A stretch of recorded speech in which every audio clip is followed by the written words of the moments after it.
Amy, thank you very much for the opportunity to be here and to participate in this wonderful set of conversations about this really important topic for the future of our democracy in New York City and the country as a whole.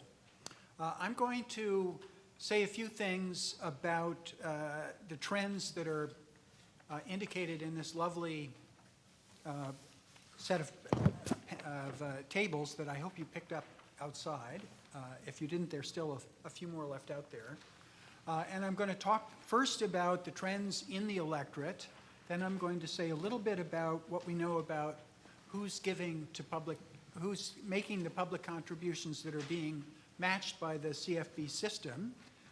And then I'm going to conclude with a few, hopefully slightly iconoclastic thoughts about how we might improve the system.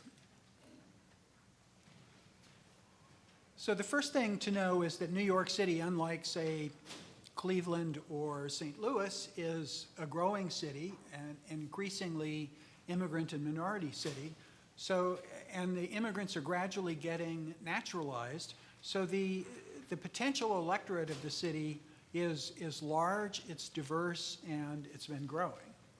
And partly in reflection of that, the voter registration list has also been growing, although it tends to fluctuate because at certain points during certain elections, people who have left the city or died are removed from the rolls, and of course new people are added all the time. And at a couple of points, both in 2000 and more recently, we can compare the voter registration list with the eligible population and see that, yes, we have a pretty good registration list, more or less about 80%, but there's still about 1 million people who are citizens of voting age in New York City, for whatever reason, have declined to register. So we still have a ways to go in terms of making the eligible electorate match the theoretically potential electorate. If you go down to the rows below, it shows both the general election votes and primary election vote, Democratic primary election votes in a number of different elections, especially the municipal elections, which are in the off years of 01, 05, 09, and 13.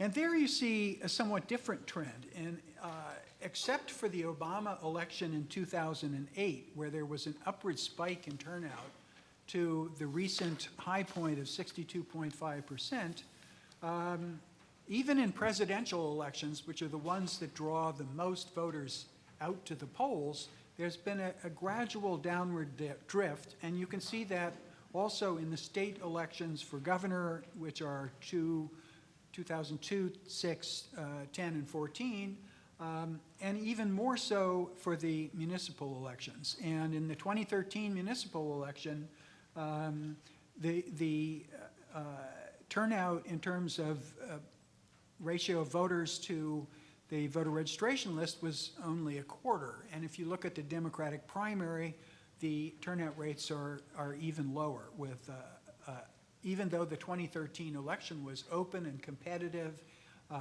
and no incumbent was dominating the scene, the turnout was larger than some of the previous primaries, but it didn't match the very important primary that took place in 2001, right after the 9/11 attacks, which was a pivotal moment for the city. Now, we can look at this and say that's not a very good record in terms of political mobilization and engagement. And all I can say in the defense of the city, I can say two things. One is that turnout is correlated with, or negatively correlated with, a lot of things that are concentrated in New York City. So homeowners are more likely to vote than people who are renters, and we have a lot of renters. People who were in low-income families are less likely to vote than people in high-income families. Immigrants are far less likely to vote than the native-born, and so forth. So we know we have a lot of obstacles to overcome to truly mobilizing everyone. But we also do better than, if you think this is bad, you could go to Los Angeles.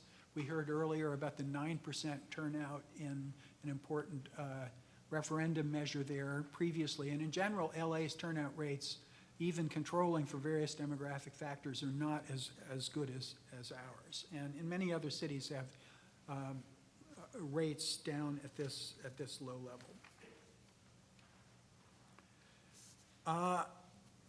I've been spending a lot of time digging into the voter registration list, the voter history list, matching how people vote in general elections and primary elections, and looking at the broad sweep of history from 2000 to the present. So I have 14, going on 15 years worth of experience.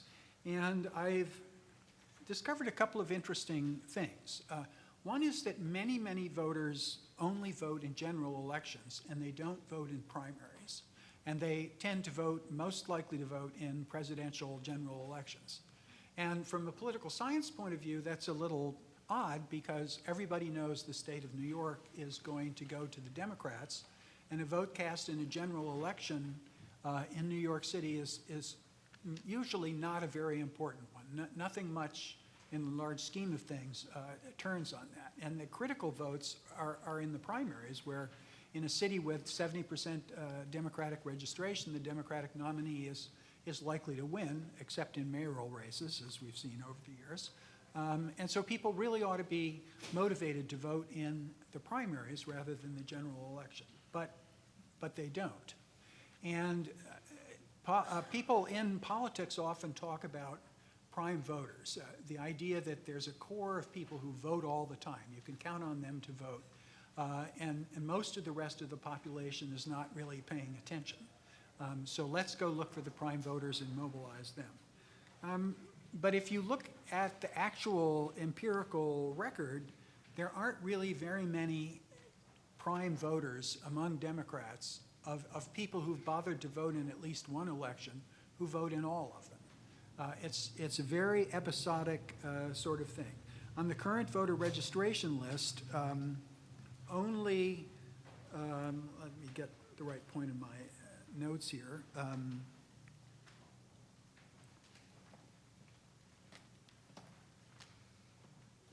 Yes, well, among all Democrats who voted in at least one general election from 2000 to the present, 42% have never voted in a Democratic primary. And then if you look at the people who do vote in Democratic primaries, if of those who were registered since 2000 and thus had the opportunity to vote in all of the 12 general elections, and of all the voters who registered from 2000 to the present, fewer than 20% voted in 10 or more of those 12 elections. And 14.7% on the voter registration list today have never voted in any election in New York City. So that 4.2 million people, we automatically need to deduct about 1/8 of them from the list, because for whatever reason they've never engaged the political process. And then looking at the Democrats in this group that has been registered for a long time, who could have voted in 15 different primaries, only 6.6% of them had voted in 10 of those 15 primaries, while 35.9%, as mentioned before, hadn't voted in any of the primaries.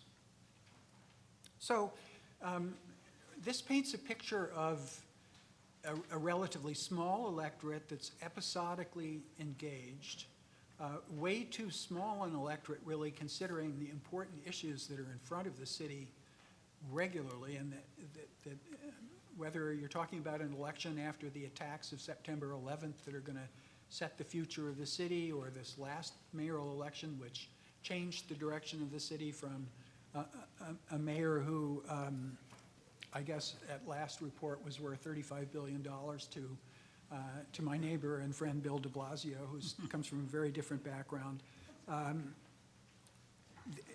relatively thin group of people, a relatively small share of people are making these decisions. And as I say, the drift has been downwards, and that's a bit troubling. Okay, let's turn to the question of contributing. The really positive takeaway here to begin with is that people who contribute are much more likely to vote. Twice as likely in a general sense, and in Democratic primaries, 3 times as likely as people who don't contribute. So clearly the act of contributing is an extension of political engagement. It's something that people do on top of bothering to go to the polls. And the fact that we have the very substantial public match, I think, really incentivizes people to contribute, and therefore, importantly, incentivizes participation in the political process to work against this larger trend that we talked about. But one of the interesting things that we have learned in work between our center and the Campaign Finance Board is that many of the people who are making campaign contributions are not registered voters. This seems odd, doesn't it?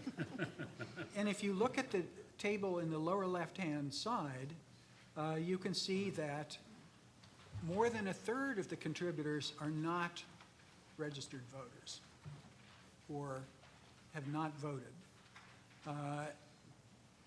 So on the one hand, it's great that the people who do contribute are really much more engaged in the political process. But what can we learn? What do we think about the people who are not? And this is a question we haven't really fully answered. We're really beginning to research it. But we can say that the share of contributions from people who are not registered voters tends to be higher particularly in Asian and Latino neighborhoods that have lots and lots of immigrants. So in some sense, probably contributions are coming from people who cannot vote because they're not yet citizens, but find this alternative path into political participation. And they get a degree of contact with and relationship with elected officials in this pattern that's a little bit different from what develops between candidates and their voting base.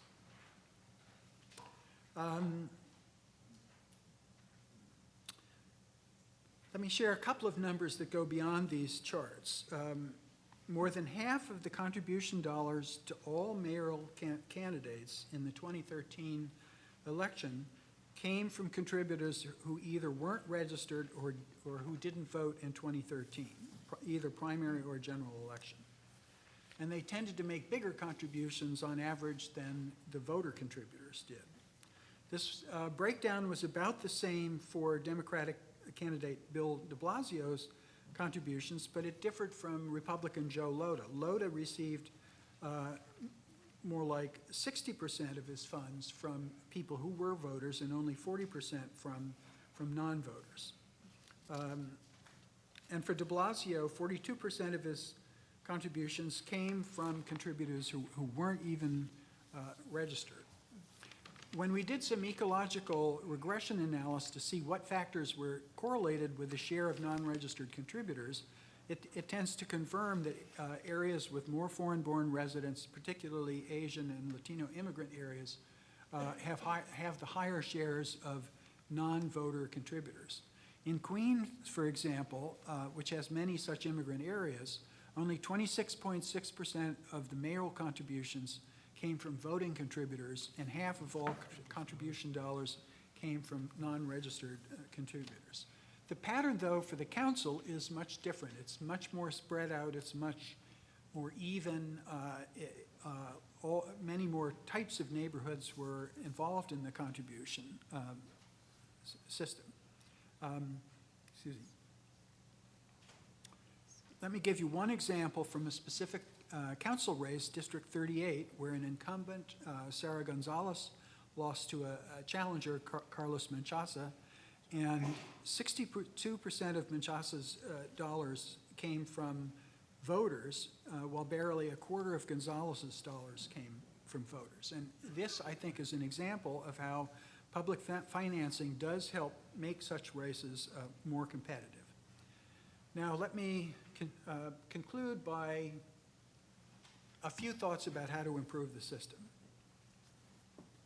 Clearly, more competitive races with newcomer candidates or charismatic candidates like President Obama draw more voters into the arena.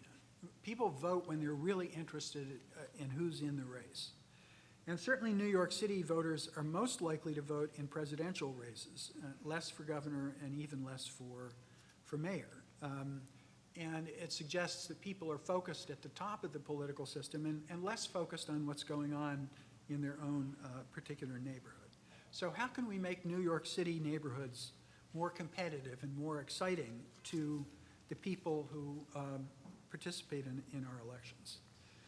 There have been a couple of ideas tossed around, and the most prominent one recently was put forward or discussed by Mayor Bloomberg's last Charter Revision Commission, and that's that we move to a nonpartisan system with no party primaries and a runoff when no candidate gets 50% of the vote. And the plus on that is that everybody gets to participate in the key election. If the key election is the Democratic primary, then only Democrats get to have a say in that election and not the independents and Republicans and everyone else. So it has a certain kind of logic to it, that proposal. It sounds appealing.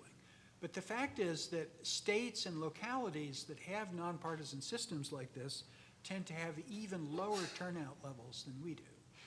Louisiana is a state that's had the system at the state level for a long time, and they have among the lowest turnout levels of any of the states. And the municipalities of California all have nonpartisan elections. And if you systematically compare our elections with those of Los Angeles, bad as our numbers are, we consistently do better. So I don't think this is the answer, in part because parties are really the active agents of voter mobilization. It not only takes an informed and interested electorate, it takes an agent to go out there and ask people to vote, to convince them that it's important, to get them involved. And so as strange as it may seem for a person like me who's a long-time dyed-in-the-wool Democrat, although my grandparents were all Republicans, so I know a little bit about how Republicans think about the world. I think we need a stronger Republican Party in New York City. We need a party that will go out and contest these elections at the local level, at the council level, at every level, with candidates who will give the Democratic incumbents, who often have no opposition, and win re-election on very, very small, thin turnouts. Give them a run for their money. Give everybody a reason to go out there and not just rest on the voters you know will back you and hope that nobody else turns out, but really get people involved in campaign battles.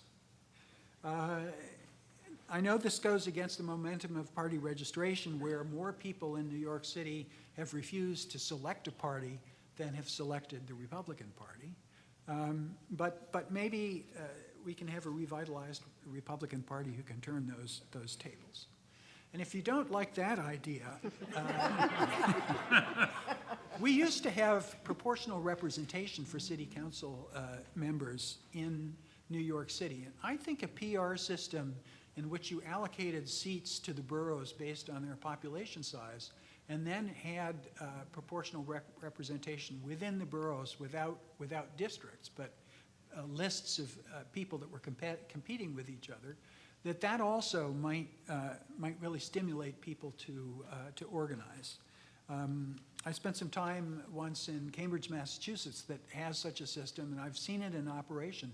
And I know that it actually does work in terms of creating competing lists of people that battle out local elections on the basis of interesting ideas more than we currently have in our current primaries.